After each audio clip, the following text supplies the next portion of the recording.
They should all be on. They're on. If the light comes on, that's on. Yeah. All right. Hello, everyone. I am still Matt Bernhard.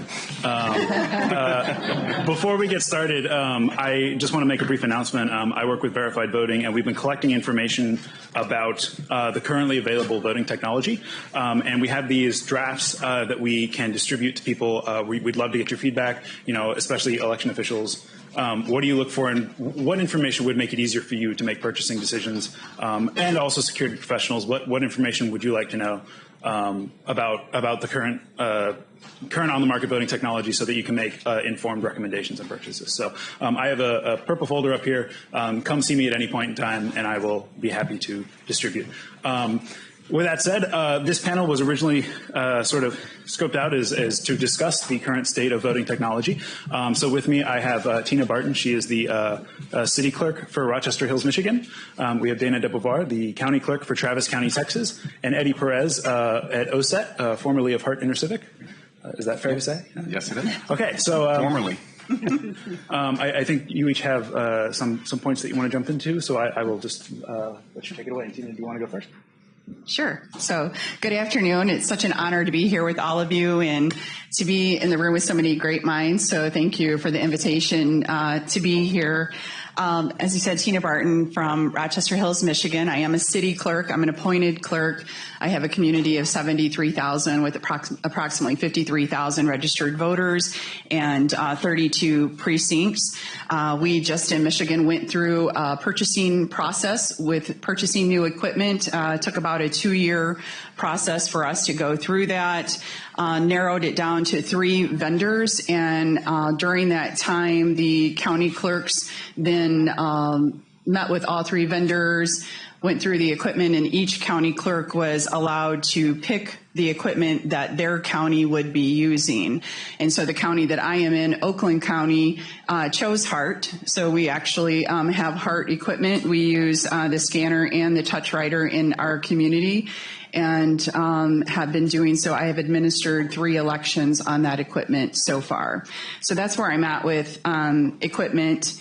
And I just would say to this group, and I'm not sure there's ever going to be a really good place to interject this, so recognizing that I may not get invited back. But what I would say is I've heard a lot of conversation today. I've heard a lot of points made that have been directed to or about election officials or election administrators, yet there are maybe a handful of us in this room. Across this entire country, you've only got maybe 10 in the room, and that what I would say to all of you is that I hope that you understand that it's a mistake not to bring us to the table. It's also a bigger mistake to bring us to the table and to discount what we have to say. We are the soldiers. We are the boots on the ground. We are the ones processing the voters, using the machines. We are the ones that can tell you what happens in the precinct, all the things you can plan for, and the things like today when the bus doesn't show up till 30 minutes after it's supposed to, the things you can't plan for, and we have to troubleshoot and figure out the best way to pull off a successful election during that. Last point I would like to say is I hope that all of you become better relationship builders with us and understand that we want to be on the same team with you.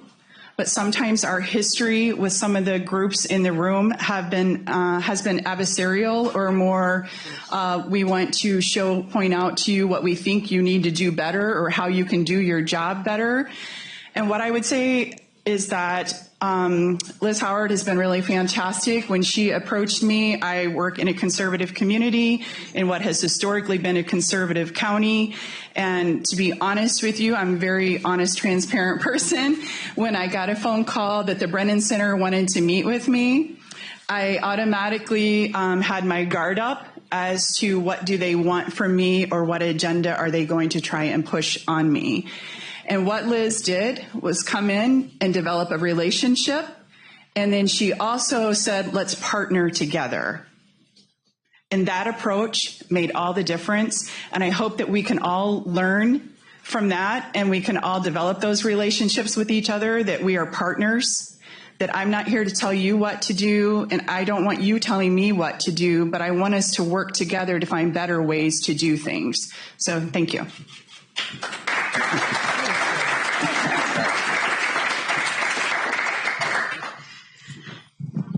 Good afternoon, Dana Debevois, Travis County Clerk.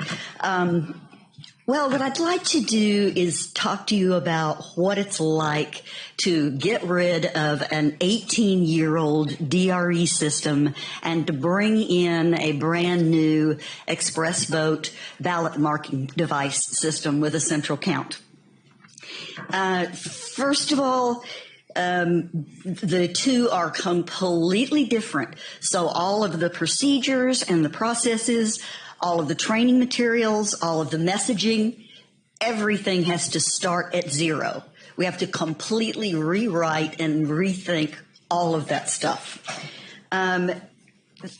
We will also be, Travis County will also be issuing another public relations contract, just like we did when we bought our DRE system 18 years ago, for a public relations firm to come out and help us with an outreach, training, and voter education program to achieve a couple of goals, but primarily to teach voters how to read their paper trail, not as Whitney is going to teach us, comparison it.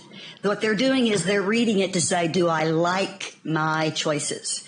The contract, we've already got 4 bids back in, so we will be deciding very soon. I hope, like we did 18 years ago, that we will be as successful in touching pretty much every single one of our 790,000 registered voters. There is something, though, that there are several things that we are not going to throw away. We're going to keep some attitudes and some procedures that we've had all along with DREs. When we purchased DREs in accordance with the Help America Vote Act, and then after the fact were criticized for having the equipment, one of the things that we started doing was we said, okay, well, every voter that has a problem, that criticizes, that is in a polling place and says, this didn't work right, it didn't do right, this machine jumped, whatever it was a voter said, we always took the attitude, you're right, let's figure out what went wrong. And so what we have always done is whatever machine the voter was voting on, it gets yanked. We pull it back to the office. We ask the voter to come in and see if we can replicate what happened. Sometimes we figure out exactly what happened to the voter. And sometimes it's just a matter of, fat-fingered. Sometimes they just got too, moving too fast. I had probably the best example of all was the woman who came in who swore up and down. She said, this voting machine voted itself. I didn't get to do a thing. It just voted for me all by itself. It was like, well, okay, let's come on down and let's talk about it. So we said to her, okay, now we want you to be as specific as you can be. Show us exactly what you did. So she said, okay, I came into the polling place and I walked up to the booth and she said, I got really close to it and I put my purse here, right on top of the red cast ballot button. It kept hitting it and her ballot got cast blank. Well, okay, because we took her seriously and because she saw for herself what had happened, we all had a good laugh. She unfortunately did not get the chance to vote a second time, but it has always paid off for us to take seriously anytime a voter makes a complaint inside the polling place. We've always done that, and we will always continue to do that. So replicate what happened and quarantine the piece of equipment. We have, and maybe that's why we've not had that many complaints, because the entire population knows that if anything went wrong, we're going to be Johnny on the spot to talk to them about what was their experience. Okay. Now, besides the new voting system, we're also putting in a brand new e-poll book system pretty much at the same time. And there are a lot of things to consider about that, especially in terms of the security concern. And we do not already know in advance everything that we're going to need to know to make that work perfectly. We do have some ideas about how to get started with it. We know we want it to be a private connection, and we want it to be an incredibly low signal for a wireless device. We want to maintain constant communication between the e-poll book and the voter registration database. There are many other questions yet to be answered, and we will be working on those between now and the first time we use our new voting system, which will be the November 2019 election. The other thing that we're getting ready for to be able to use this new system is additional protections for voter registration. I think perhaps some of the folks here have heard me bemoan the fact that the real problem was right in front of our face and we never even saw it. The internet connected voter facing 24/7 voter registration system that was absolutely hackable and completely sitting duck vulnerable. I didn't think of it, but maybe that's because I'm not a voter registrar. Nobody was talking about the vulnerability of voter registration. So what we've done in Travis County is we've said, okay, let's take this seriously. We've installed an Albert sensor. We've got Homeland Security has already come out and done its assessment. Our own IT people have done assessment, and it's a lot stronger than it used to be. The only thing I really think we're still vulnerable to, and it keeps me up at night, and that's a distributed denial of service. All you would have to do, and it's not even a hack, all you would have to do is interrupt the electricity. The system would go down, you reboot it, it comes back up, you hit it again, down, it goes down, you reboot it, bring it back up, because it will survive on battery power. But after that's happened 2, maybe 3 times, maybe even, the entire afternoon, social media has already taken over and told everybody that the Russians have invaded Precinct 101. There will be very little that anybody can do to keep that contained as a simple denial of service, or to try to maintain the sanity so that we can keep people voting in that area. Now, fortunately, we have vote centers, so it is possible for us to just say, everybody who's voting here, go to the next place over. But there are many things we're going to have to try to think through to be prepared for that kind of disaster. So you begin to see the list of things that we're going to have to come up with in the next 6 months in order to be able to implement this new voting system and not overlook some of the more obvious aspects of our security, our new security procedures. Okay, so the main thing that is sort of our biggest job is that we will be implementing risk-limiting audits for this new voting system. The concept is that these risk-limiting audits should be done between election night, when the first unofficial results came in, and before the canvass. And exactly how you fit that in between, getting all the rest of your by-mail ballots in and your provisionals processed and get it all completed before the canvass, I don't know yet how to organize it to accomplish that goal.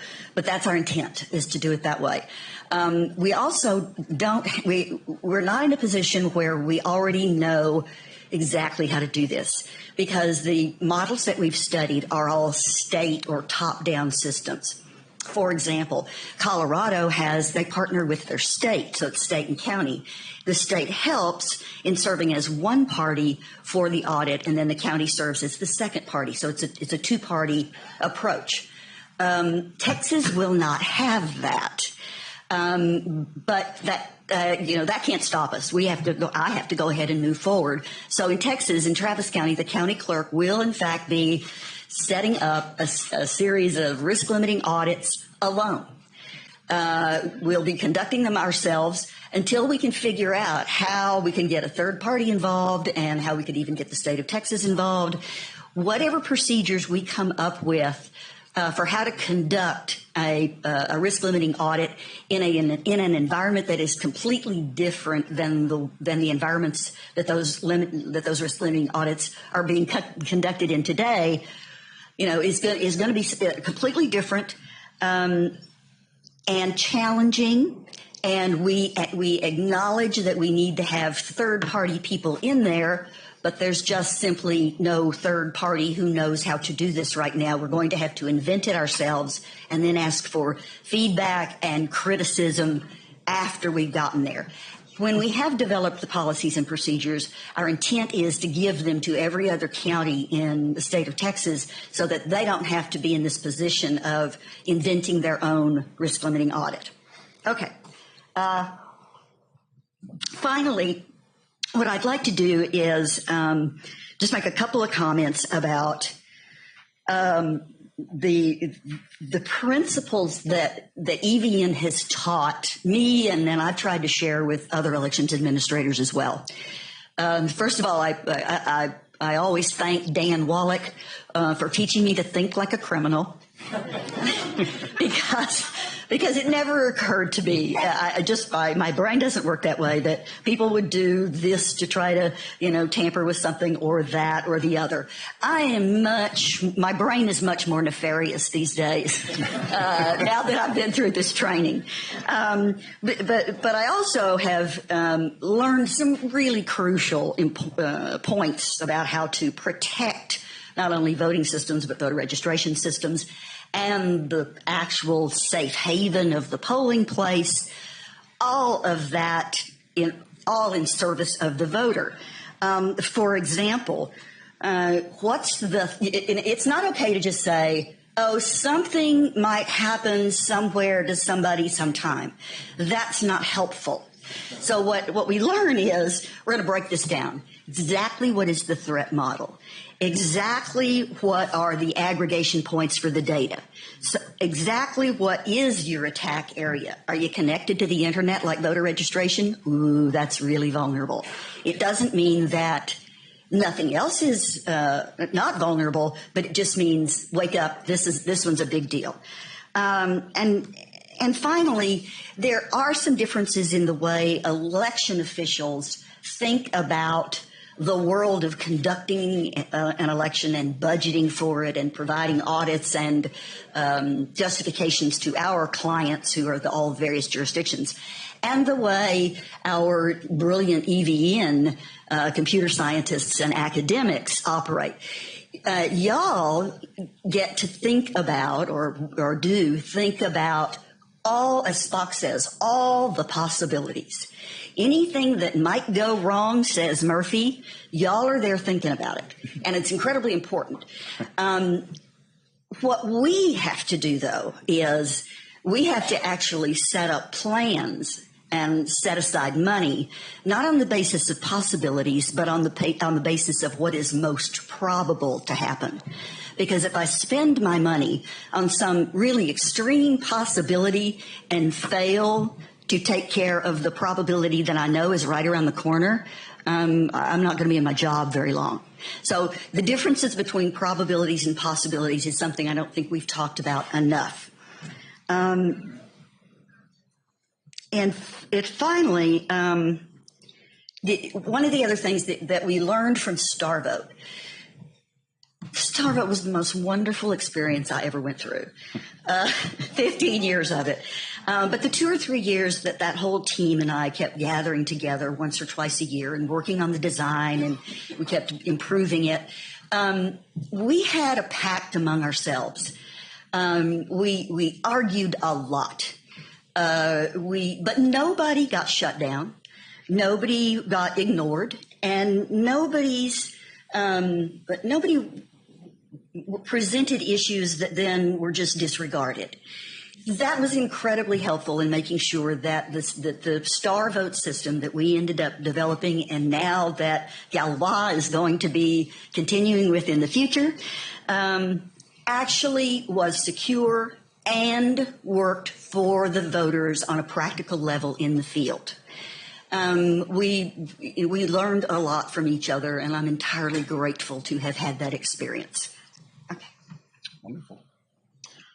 Good afternoon to all of you. Very nice to be here. I feel a little bit humbled. This is my first EVN, so I hope you'll be gentle. My name is Eddie Perez. My name is Eddie Perez, and I am the Director of Technology Development for the OSET Institute. As some of you have probably heard, I'm a bit of a unicorn. I'm joining EVN this year for the first time as someone that served in the commercial voting industry, working for one of the three major commercial vendors for 16 years. And the way I want to open my remarks is I want to frame up the way that I think about the election technology landscape through the lens of my own experience there. And I want to dispense with something that, of course, is naturally always the first question, which is something like, why did you leave? So let me tell you about that a little bit. I think it's important for you all to understand when I say I worked for a major vendor for 16 years, I truly did just about everything that one could do within the commercial election technology landscape. I started as a hardware and software trainer working directly with election officials that need to run commercial voting systems. I personally did training for all of the wonderful citizen poll workers that make our elections go and that diligently give of themselves.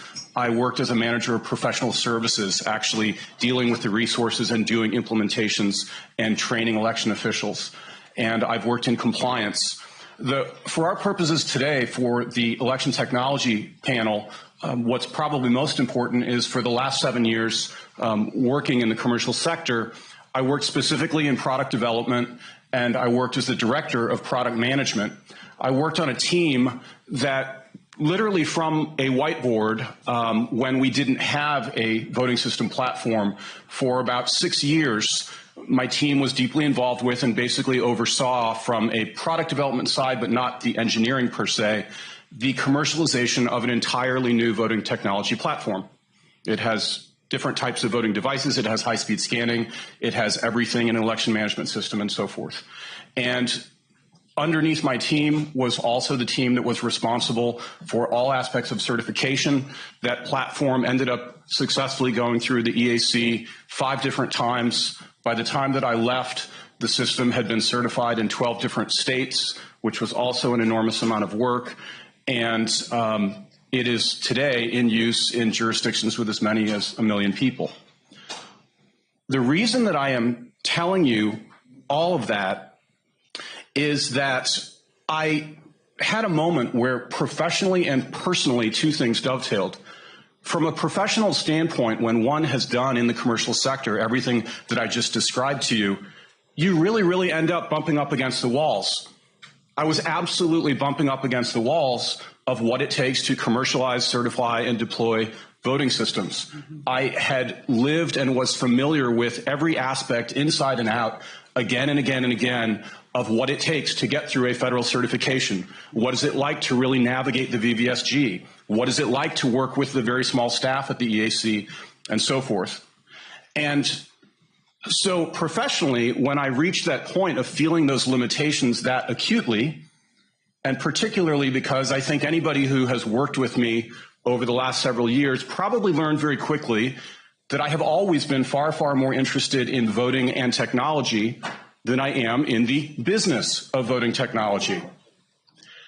So when I reached that professional point of bumping up against that box, and it is a rigid box, and it is opaque, and it is extremely consequential for everything that we are all struggling with in this room, when I professionally bumped up against that and I knew that it was time for me to do something different, I also knew that as a citizen, personally, knowing what I know about the limitations of everything I have just described and understanding how inadequate it currently is for the challenges that our nation faces, that was actually a wonderful and energizing moment for me to be able to say, I need to hang on to all of this knowledge. It needs to be redirected, and it needs to be redirected in forums like this.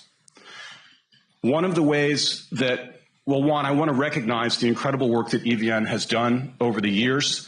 One of the ways that I hope to be most helpful to you, and that I also want to explain, is that working in product management in the capacity that I did was not just about working for the company that I worked for.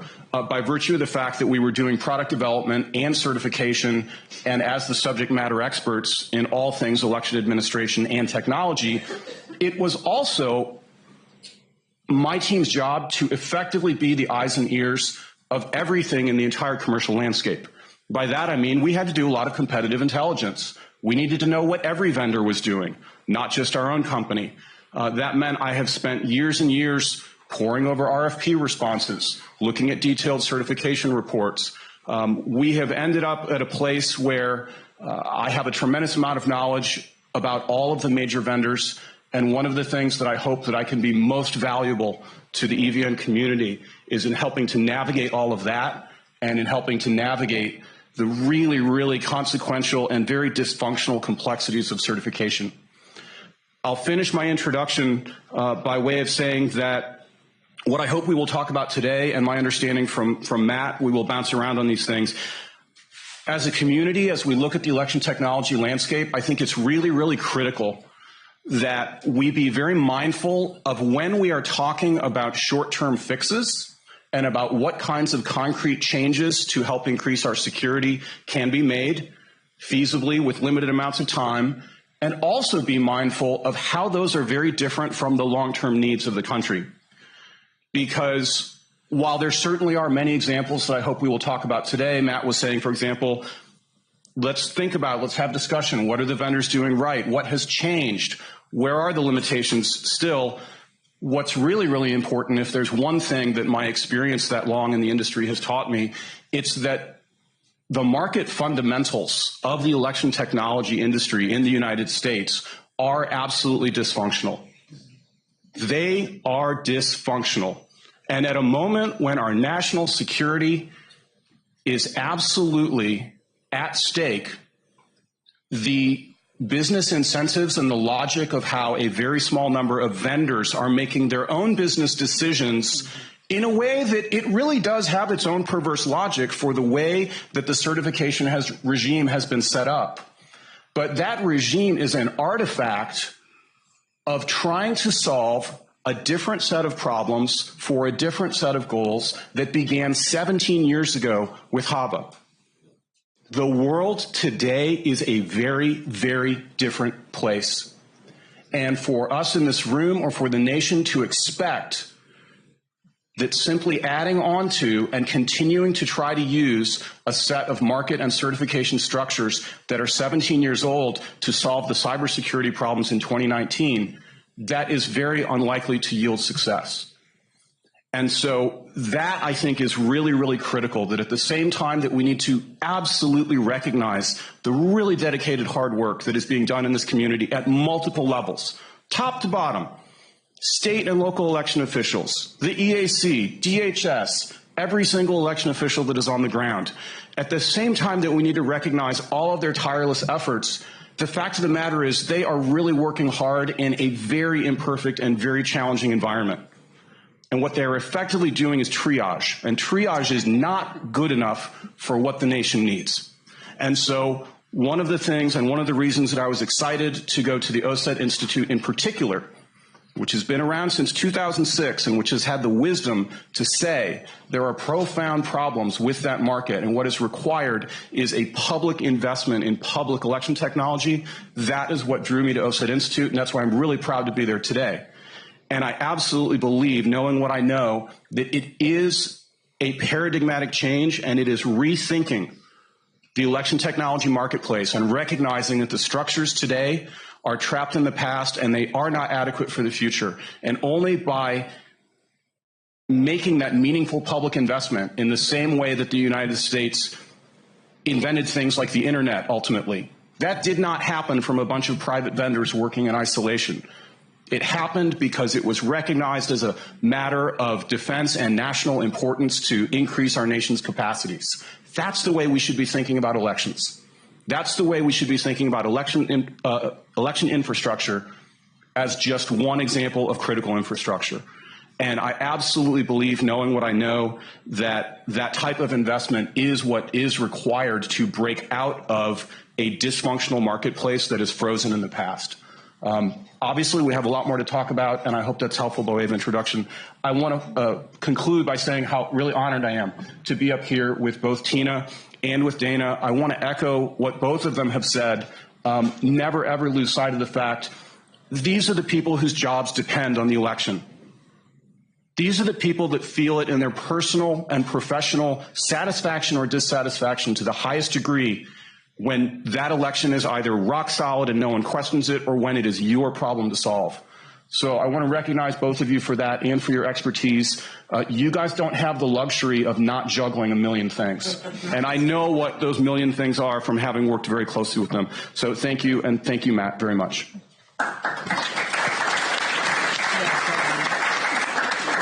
One of the responses, he brought up the equipment, and I would say as an election official, one concern that I have is the cost of equipment of what we're looking at. So the state of Michigan, when we just purchased our equipment, spent $40 million, and $35 million of that was leftover HAVA funds from the last time. The legislature pitched in an extra $5 million. But I can tell you, even as a local community, above and beyond what HAVA paid for or the legislature paid for, I still spent $270,000 out of my own budget. The machines that we have currently are only 2 years old. And in the last couple of weeks, we had preventative maintenance done on all of our machines they're starting across our state to do that. And I was one of the first communities they started with in my county. And I can tell you that out of my machines that I had, 9 of them had to be sent back for repairs. And in speaking with 2 other clerks that are large communities in my county, between the 3 of us, 36 machines went back because they have a defect in them and had to go back already. Something that's only 2 years old that cost us $40 million, and we expect this technology to last us 10, maybe 15 years. And just think, who in here has a computer on them right now that's 10 or 15 years old? We don't, most of us don't. I actually have an old Mac in my basement that is, but it doesn't get used. But my point being is technology is changing so fast. The way that we can respond to things is changing so quickly.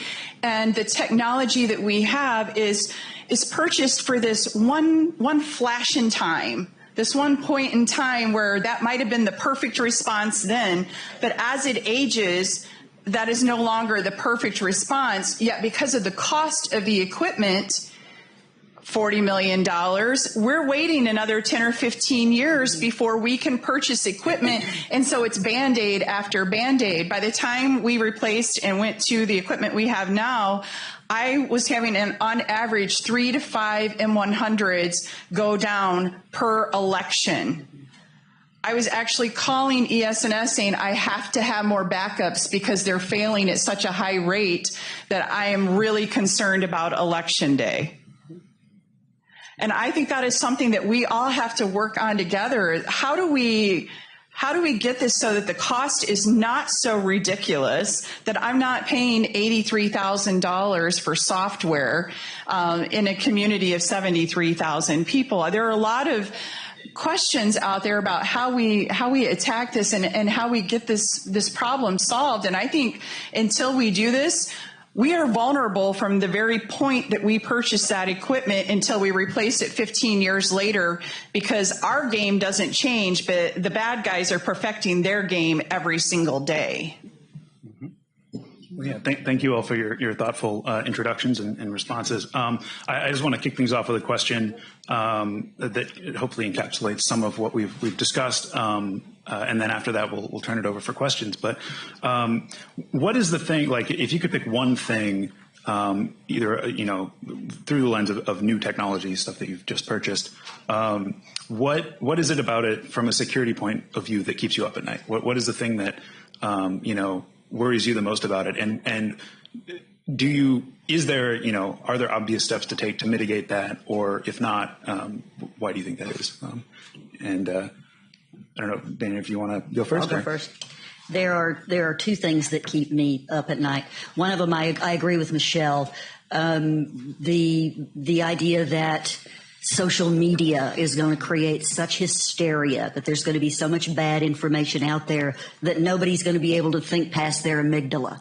That worries me to death. And because we are Americans and our culture is to be right up front with each other, George Washington, I cannot tell a lie, I chopped down the cherry tree. We take each other at face value. So we are not accustomed to having to stop and say, wait a minute, I'm distrustful. I don't know if I like this. I don't know if I believe this. Is not second nature to most of us. And how we're going to train ourselves to be skeptical and suspicious and yet not be cynical, I do not know, but we're going to have to figure out how to defend ourselves against these social media attacks. The other thing that keeps me awake at night is an attack on voter registration.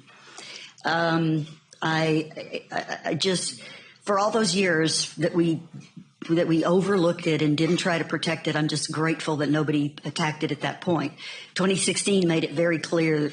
It was absolutely a wake-up call that it is a sitting duck and we've got to do something about it. I've seen a lot of improvement, especially in my own county in this area.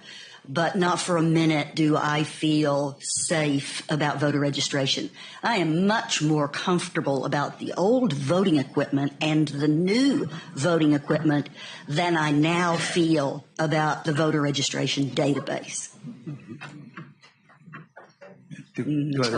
I'll jump in. I think the thing that's most worrisome to me is there's a real tension and a challenge between, and I'm thinking here particularly of the voting system. One of the most fundamental vulnerabilities in every major voting technology that exists today, and we heard discussion about this earlier, is the fact that it is all based on commodity hardware and typically commercial off-the-shelf operating systems. All of those things, the challenge and the vulnerability there is that they are all inherently modifiable. Those things have been developed typically for consumer use cases. If you think about, laptop PCs, you think about the culture of upgrading technology now in your smartphones, things can be changed, modified. That is the way that technology has typically been developed. But the fact that you have hardware where it is very difficult to completely reduce risk in the supply chain on the one hand, and you have inherently modifiable platforms for the software, when you have that level of vulnerability in the architecture of every single voting system that's out there today, and then you couple it with, as Tina mentioned, the cost and complexity of the many, many, many, many functional requirements.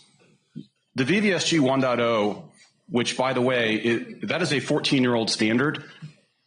Every single voting system that is being sold today, all the millions of dollars that are being spent in 2017 and 2019 to upgrade outdated technology with new technology, all of those systems are based on that 14-year-old standard, okay? That VVSG standard is in 2 volumes that is a total of, I don't remember exactly, it's around 400 pages long. And there's an enormous number of functional requirements there. And the reason that I'm saying that is, on the one hand, in order for voting technology to get certified, it must meet the complexity of all those functional requirements, which one point that's been made earlier is very, very important. The question of whether the requirements are written well or whether they're overly prescriptive or very design prescriptive can be very, very impactful. Where I'm going with this is, even with the best thinking about usability for election staff, for an election management system, for the warehouse people that need to configure their equipment, and when you're juggling all of the other administrative things that need to happen in an election, it is a tall order just to get everything going, ready, and operational without also having to ask yourself, do I know whether this stuff has been compromised, and how would I know? And the answer to that is, in many, many cases, given everything I've just described, you can't know. Or you're placing an increasingly heavy cognitive load on already overworked election officials, many of whom have been faithfully doing their job for decades. And they started their job because they love elections. Right. They didn't start their jobs because they were thinking about technology and computers and risk limiting audits. And so that friction between the demands of the domain and the professionalism that it requires and all of the kind of loose ends and rough edges around the technology on top of a fundamentally insecure platform, that's what I find challenging, and that's what worries me. So, that's right. That's correct. That's right. Yes. That's right. So security, obviously, and you've hit on that a lot. Security for me is twofold. It's about the machines, but it's also the voter feeling secure that their vote counted and it was counted as cast. And so for me, in looking at that, I understand, obviously, I think that we have to put all this time and effort into ways that we secure the systems.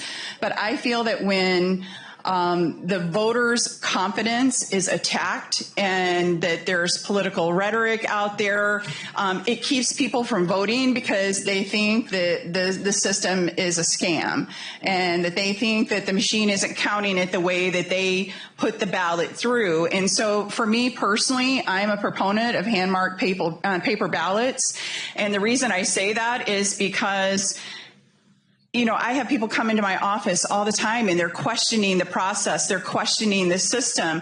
But one thing I can do is at the end of the night, when I run that totals tape on that machine, I have the ability to cut the seal on that ballot box and pull out paper ballots, and we can do a risk limiting audit and verify that exactly what was on those ballots is exactly the way the machine counted that. And to me, it's the only way to do true restoration in voter confidence is to provide them verifiable proof and to provide a paper ballot that you hand marked, and this is the way the machine read it, and we did a risk limiting audit on this, and guess what?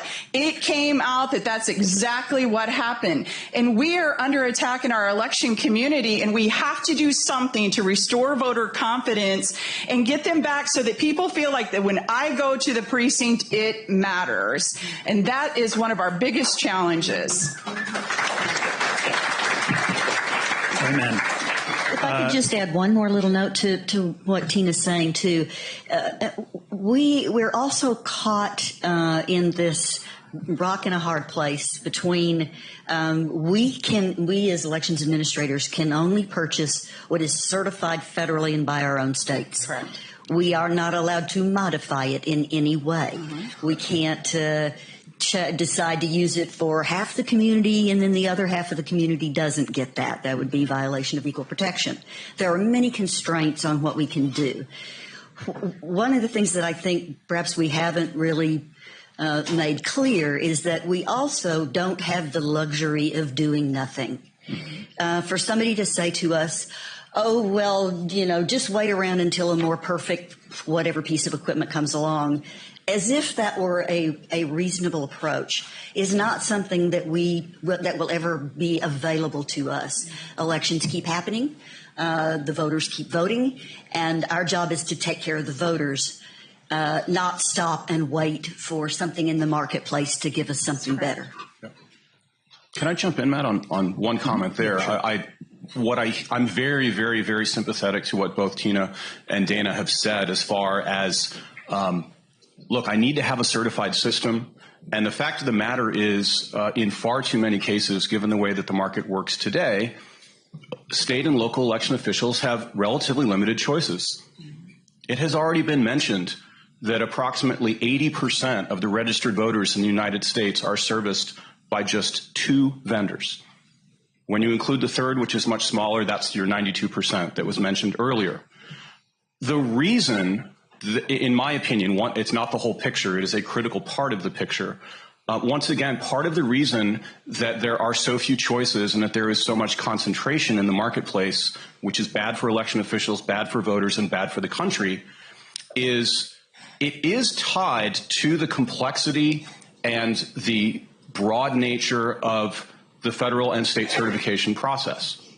The reason for that is, one, I've already mentioned that from one perspective, while it might seem eminently reasonable to say, I want to think about every possible goodness I could have in my ideal voting system, from beginning to end, I'm going to think about my ballot definition software, I'm going to think about my layout, I'm going to think about what my audit logs are going to look like, I'm going to think about the voting device and the user interface and everything about my digital imaging, and on and on and on.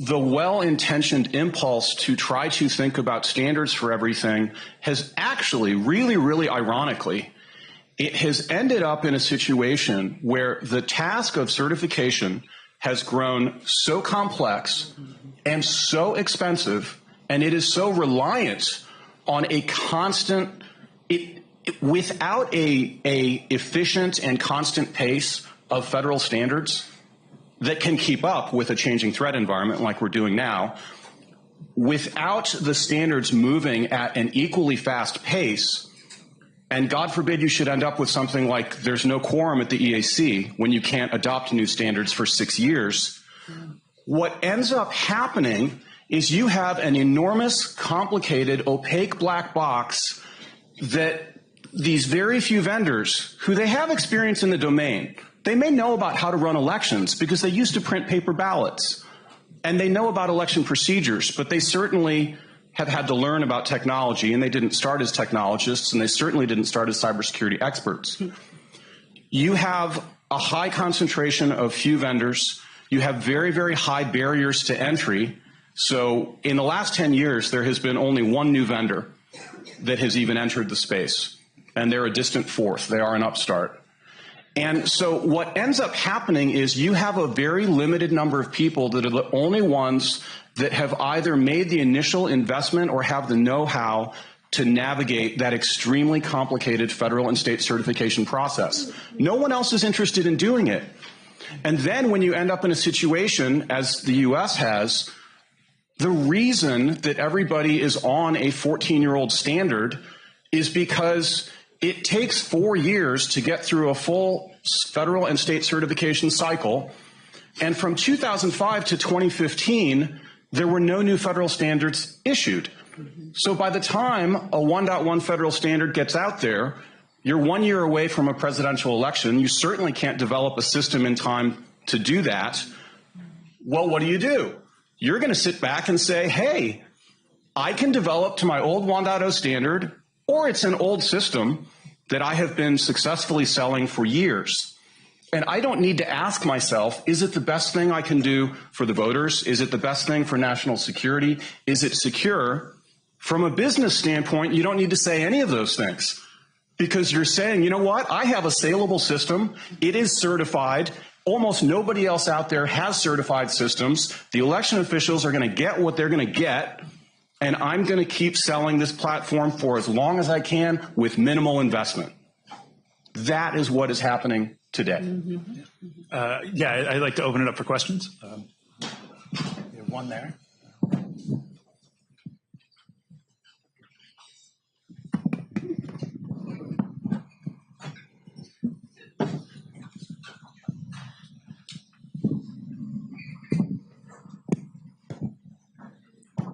Thank you.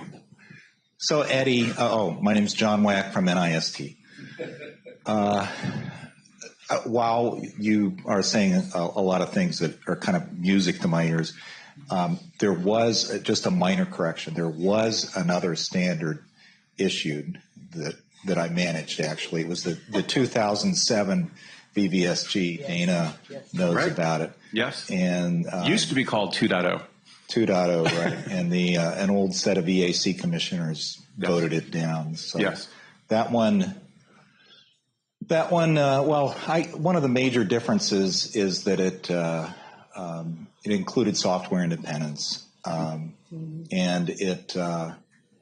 it had a number of other changes with regard to testing. But some of the other things you're saying about the length of the certification process and the testing and so forth, I think that's all true. I'm glad you're bringing it up. It's a difficult thing to fix when you've got HAVA and it is all that other stuff. But Total agreement. I do think that it's, at the root of a lot of, I hate to say ills because that sounds critical. It's really, I think it was put into place by well-meaning people. Absolutely was. But there's been enough criticism from many parties that it just isn't working. So that's not really a question. Well, I appreciate that. I think it's a great comment, John, and this is what I would add. And this is, I think, what on the one hand, it is painful, and it is also something that we as a nation just need to face soberly. I'm going to say it again, and I will keep saying it again and again. I have nothing but the utmost respect for everybody at every level of federal and state that is doing their damnedest and working as hard as they can to solve these problems within the charter and the mission of their various organizations, whether you're working at the EAC, whether you are working at DHS. The boundaries that are set for the tasks that are to be done have typically been set in law or in a charter, and that really does guide and define what is the work of the organization. The part that is painful, but we really do, as I said, I think we need to face it. I have long said that the narrative story that I've just described, the arc of this story from 2002 to 2019, and what began with Bush Gore and what began with the best of intentions. And I also want to add that the EAC does lots and lots of other good work as well. I mean, we have no better clearinghouse for information and for information sharing and for supporting election officials and so forth. And all of that is in addition to certification. This is a story of unintended consequences. And what I actually want to emphasize is I believe in the way that I hope I've given you a glimpse. These, in my opinion, are fundamentally structural problems. These are structural problems. I would love nothing more than to have like a PhD in organization come and do the most, in-depth analysis and recommendations and remediation here. None of this requires any of us to impute wrongdoing to any particular party. This is a question that has come from complexity, concentration, political contingencies that have interrupted the rapid flow of federal standards and so forth. But I'll finish all that by saying that we do have all that information today. If all of us in this room and our legislators and as a nation, if we open our eyes and can face soberly the lay of the land today, then we should have the courage to say we can't keep using that. It's not going to solve our problems. We do need a different way. We do need something like public investment. This $300 million revenue a year market of three little companies, relying on them to solve our national security needs is unlikely to be successful. They are under-resourced, outsized, and outgunned. What they have is a business model that works for them in that small market, but it's not working for the country. So kind of in a follow-up to what Dana and Tina were saying, the funding issues are huge. Even if it's a priority for the federal government, possibly state government, when does that become a priority for our local jurisdictions? I'm beholden to a budget committee locally, to my board of commissioners. I have no spending authority to get new equipment.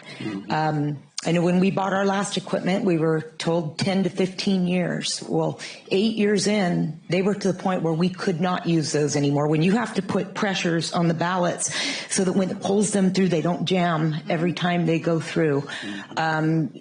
You've got to do something, and it's no excuse saying, well, we'll get one more presidential election out of them. Your name's going to be headlines somewhere around the country for that when you have failures. So when we go to our Board of Commissioners, we have to ask for the funding on this, and their priority is clear, at least in my county, public health and public safety.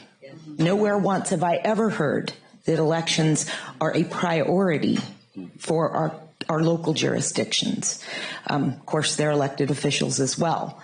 So the funding issue is huge, along with, I believe, based on what you stated about the hardware, a hardware model is not sustainable anymore. It is going to have to be done with software where the hardware has got to be hardy, but really the brains are in the software, not the hardware. And that doesn't mean internet-based. That means a totally standalone system. In my mind, it has to be something that the software can have upgrades. It can have operating system upgrades, of course, approved through the EAC, which there's a clunky process as well. They're doing their best, but when you can't have a full board of commissioners to make, you can't continue the process. So anyway, just some of the challenges, and I completely agree. I feel your guys' pain because it's, we might do things a little different, but we go through those same challenges day in and day out. And until elections becomes a priority, not only federally, state level, it's got to be a priority at our local elections level and proactive rather than reactive when something happens. Yeah. I think too, you know, in the cost analysis of looking at that, like I mentioned, in our community, outside of what HAVA provided and the legislature provided, I spent an additional $270,000 out of my city budget and towards accessories that we didn't realize we were going to need at the time that we got the equipment, and figured out that in order to process an election effectively, we needed these things. Like, for instance, just an extra scanner, because what was provided to us was exactly enough scanners for how many precincts we had. So it didn't allot for the fact that, okay, what if one of those breaks down? Well, you don't have any extras because you only got enough to cover how many precincts you currently have. I am fortunate to work in a community where we have a healthy general fund, and I had a CIP in where I had set $400,000 aside that just in case the state didn't come through for me. Been doing this long enough to be prepared just in case. But the community next to me just, you know, came out of having an emergency manager and being in receivership. How does a community like that account for all of these extras that get piled on us as a local community after that general base funding has happened? So now this community, what happens to them? One of their machines goes down. What do? So funding is huge, and the communities that don't have the funding shouldn't be at a loss, and they shouldn't have voters that can't vote because they can't afford the equipment because it's so expensive when every single scanner is costing them $5,000 to provide, that they don't have that kind of money to give. So we have to do something about the cost of this. See, we have one. Can I just interject a point? Yeah. Oh, sorry. No problem. So I really do appreciate the perspective and the feedback here. But one thing I would like us to kind of move towards is, you know, this community is primarily technologists and advocates. We are primarily focused on verifiable elections, sustainable election practices, and election integrity. So what can we do to help you guys solve some of these issues, or how can we help, basically?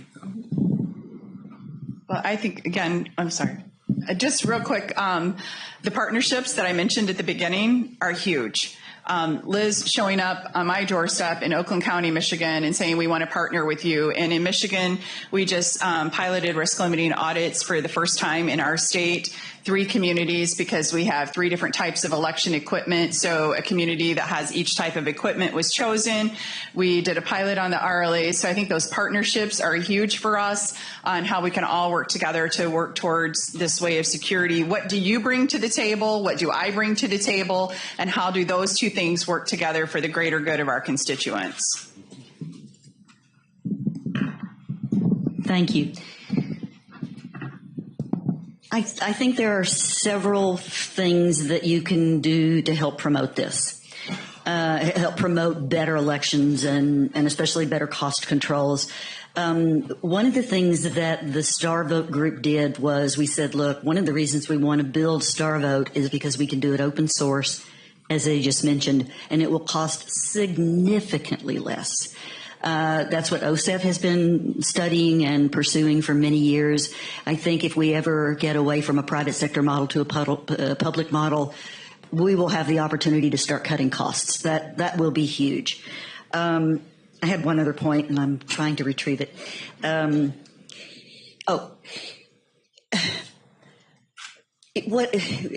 me turn this into a positive. It is very helpful for this group for you to stay engaged in the problem solving. So when we hear that you have concerns about, let's say, a ballot marking device, it's helpful for us not just to hear the negative, because in the universe, every negative has a positive. If we also can talk about, all right, then how do we fix it so that we can get the resources that we need to use this, that's something that can be very helpful. The other thing that I would say is that when you hear that a particular jurisdiction or a particular size of community has a problem with one of the suggestions for how they should conduct their elections, conduct their business, don't blow them off. Don't just, not take them seriously. It would be so helpful if there was an equal amount of respect for when one jurisdiction says, I don't have the capacity to do that, that we weren't regarded as having three heads. That would be really helpful. I would say that based on my experience, I think one of the really critical kind of integrations that needs to happen from based on the kinds of concerns and verifiability and post-election audits that EVN works on, for example. I'm thinking in my head of a lot of things around Colorado and RLAs.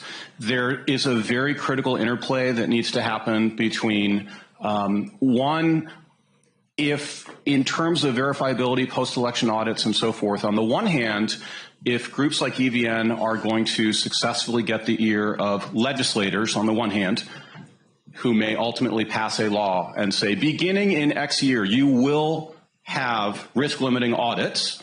That's a step one. The second thing that then happens, and believe me, there's nothing like if you want to get stuff done and election administrators and technology vendors don't have any choice but to listen to it. It's when laws get passed.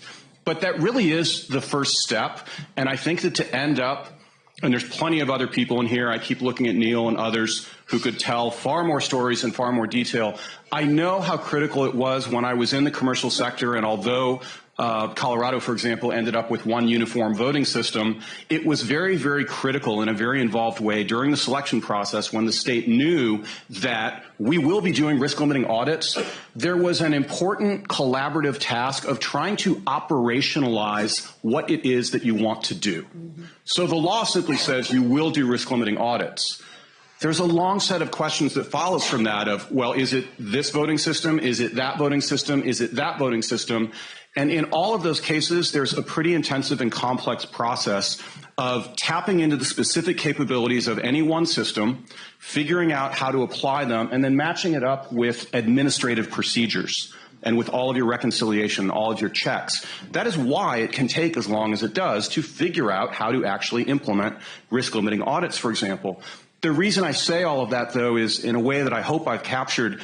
If that's going to be successful, that has to be a very, very collaborative process. It needs to be a process where at a certain point, the concerns of the verification community under the auspices of a law that will happen and trying to inform a process as it happened in Colorado. I'm also looking at Harvey because he was instrumental in this regard in Colorado. At the right time and place, there needs to be a lowering of the guard on both sides, and people need to work their best to trust each other and figure out how to do this. Yeah. So I think that's a really important part for success. Yeah, and I would say, we absolutely need all of you. We need you. We need the smart people in this room that do the deep dives and have the deep thoughts, because as a clerk, I do a lot of other things besides elections. I manage cemeteries. I have birth and death records. I am the election coordinator for my community. I have 13 different boards, councils, and commissions that I'm responsible for. All of these things plus more in my department alone. I can't be the absolute best election specialist out there or be an expert in every aspect of this. And that's why we do need all of you. We're just asking you to need us and include us in this conversation. And to listen and respect the boundaries of your operating environment, right, because those boundaries typically don't change. They're your boundaries, and you know them better than anyone. Right. And I have cattle brands.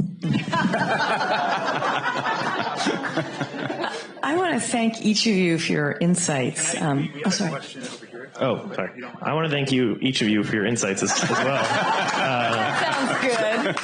I had a question for Eddie. Obviously, I agree with a lot of what you said, but I had a question about this you sort of said that the obvious or only option is public funds expenditure, or at least nonprofit funds expenditure, or something like that. But I wonder if there are ways to reform the certification regime to solve it, because I agree that voting tech is fundamentally a market problem, and nothing we say about technology, accessibility, or anything will matter if no one sells it and no one buys it in the current model. Yeah. Now, one answer is just to say, oh, well, we shouldn't have selling and buying in private market. We should just have some sort of public provision or whatever. But that seems remarkably unpragmatic, at least in the near term. Right. Maybe one way to do it is to reform the certification regime so that we get access to international markets. So there's like a burgeoning international market for voting technology. And I was talking to the CEO of one of the largest vendors in the world, and he said, I'd be crazy to go to the U.S. to sell voting technology. The amount of salespeople I'd have to go to all those places in Louisiana, all those little parishes, and sell and hope that my salesperson sells a couple of voting machines. Yeah. And then I have to pay millions of dollars in 18 months for certification just to. Right. So it seems like it's not an unsolvable systemic problem. It seems like there is a party to blame, and it is the people who've designed the certification regimes such that it makes it literally impossible for either people to buy the kinds of technology they need to or people to sell it. So that's a great question, Matt, and I thank you for asking it. Let me clarify a couple things. So one, let me clarify a little bit of what I mean when I say, for example, that the OSED Institute believes that election technology needs to be treated truly as critical infrastructure, just like all the other sectors of critical infrastructure. And the reason that I used an example like the development of the internet that began as ARPANET and everything else, and we have another example of the government stepping up to do meaningful and important investment in critical engineering. I am not, and we are not, when we call for that sort of a model, I'm not talking about ultimately the abolition of a private market that is distributing and selling voting technology, okay? To continue with sort of the internet example, the fundamentals of that technology and everything that had to do with packet switching and the TCP/IP protocols and everything else, that was done in a different way. Again, that wasn't simply a bunch of private companies sitting around and saying, hey, I figured out this brand new communication method. The critical part is if you think of that as the backbone of the technology, and that was something that fundamentally is akin to the nation and the public and the collective owning that technology, what ultimately, of course, happened in the 1990s is the backbone of that technology was turned over and commercialized. And now we have the internet that we have today. So what I want to be clear about is I'm not talking about in some weird way the abolition that is a private market, that is no longer a private market to distribute that technology. What I am saying is that the market as it's constituted today, and really honestly, with no disrespect to the vendors, because again, they organically grew out of and grew into their domain expertise in the way that they did, and then a certification regime was built around that. With no disrespect to them, they do not have the competence and the wherewithal technologically to develop high assurance systems that can stand up to cybersecurity attacks from North Korea, Iran, and Russia. So it's more correct. What I mean to say and what I'm envisioning is truly it ends up being a public kind of a public/private partnership. It needs to have a public foundation for the foundation of the technology itself. And then, as I mentioned, and again, and Dana and Tina can certainly really respect this, there is a tremendous amount of domain expertise that is required to help in the administration of elections technologically. I'll tell you, whatever people may think about my equipment's too expensive, it's not as reliable as I like, I don't know if I always trust the vendors, I think you will both agree that there's lots and lots of times that election officials today, for whatever wishes we may have about where the vendors would do better, they're providing meaningful support in a lot of ways to election administrators.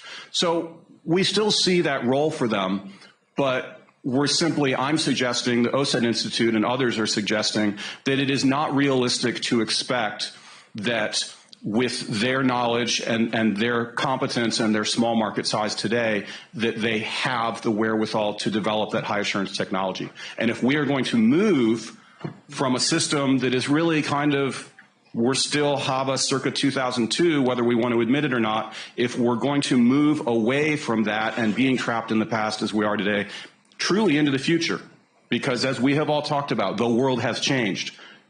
If we're going to make that leap, then that kind of technological leap is going to be required. And this will be our last question. Again, I thank you for your insights.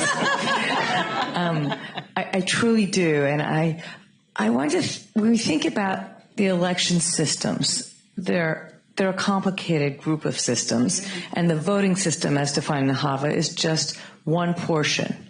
And I would like to think of election systems as three different portions if I can.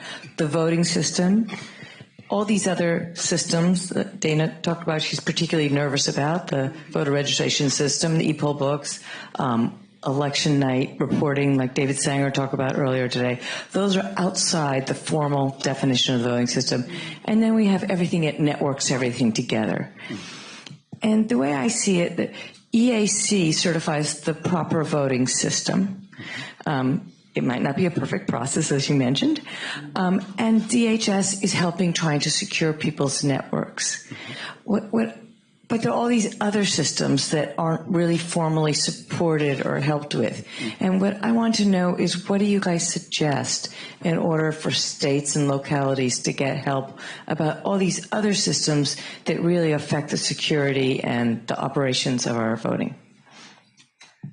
Well, that's a good question. Yeah, I was going to say, boy, is that a good question.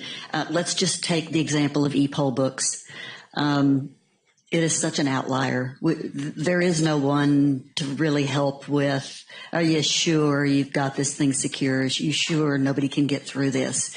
And you can hear the mitigators, and you can understand really low signals that won't even reach into the parking lot. And all that sounds really good, but is it enough? There's nobody to help me. And even if I go to the vendor that I got the e-poll book from, as Eddie pointed out, they're not probably going to have the expertise to tell me how to protect myself from, an internal place headed outward. In other words, the pathways. I don't have a solution for that other than, constant vigilance. That's about all we've got up our sleeve right now. The perhaps unsatisfying answer I would give, that's a partial answer. I've come to the conclusion that, generally speaking, whether one is talking about a voting system, poll books, or any other sort of ancillary technology, for all the kind of process reasons that I just described, I would invite smarter people than me that are trying to think about the certification process to try to focus on probably having higher, really, really stringent, meaningful standards in fewer places where it really counts, rather than having a bunch of really, really thin standards that are 10 miles broad and that end up turning the management of this technology into that giant aircraft carrier that's difficult to turn. That's part of my answer. And if I can, only because I'll forget otherwise, and I know our time's almost up, two last things that I just wanted to say. Number one, I don't want today to end without recognizing and thanking, and I think that everybody in this room should thank. This goes back to my comment earlier about the short-term fixes and about incremental progress. Notwithstanding the big structural things that I've talked about so much, there is so much meaningful progress going on in terms of improving the voter experience. It is people like Whitney, and it is people like Dana, and it is the Center for Civic Design, and it's Amber Reynolds, who is working with Vote at Home. and it is people that are trying to think of more convenient ways of voting. All the people that have improved user interface design. There's a tremendous more focus on accessibility and accessible design. Even working within this very compromised system, there have been very significant achievements done in the last 10 to 15 years, and I want us to just be mindful of that. And I say all of that also by way of sort of, if my own perspective is, if any of this sounds pessimistic, or any of this sounds like, well, hell, okay, Eddie, we need to boil the ocean and then everything will be fixed. That's not the message I want to leave you with, and that's not how I think about it. And the reason I don't think about it that way is because I know that as a country, there have been really, really significant turning points where we have done really big things. People don't keep using the moonshot idea because it's nothing. Or today we are driving around on an interstate highway system because in the 1950s, Eisenhower said, this is an important part of our infrastructure. These are hard things that we have to do, but if we look at them, if we identify the problems, if we recognize the ways that the structures of the past are not going to help us, and we get people who care and people that are smart and people that listen to each other like this, we are the start of helping other people to do those hard things. And I fundamentally believe that as a nation, we can do that. So that's my final thought. So in regards even, to the election day experience that you were talking about, how can we work together on this, those other things? I would say that you can help all of us recruit good election workers. To me, that's the best defense that we have against a lot of things, are the people who are on the ground at the precincts working. As a clerk, like you said, of 53,000 people, registered voters, I should say, 32 precincts, I hire over 300 people for that one day. 300 people, and I know she hires about 10 times that. So, but my point to you is we need really good election workers and election inspectors in those precincts, operating those machines, making that election day experience positive, making it a place where the voter wants to come back to, that they feel secure, and that they are well-trained workers and engaged in the process. So I feel like you guys could be a huge asset to us in that way of getting out to all of your groups that support you, all of the people that volunteer for you. Instead of being a challenger in my precinct, be an inspector in my precinct. Help me out. Bring me good people who want to work. Yeah.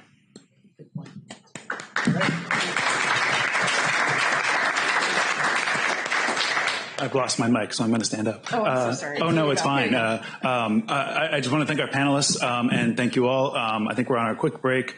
And then in 7 minutes, the EVN Awards ceremony is going to start. So thank you, Dana, Tina, and Matt, and thank all of you.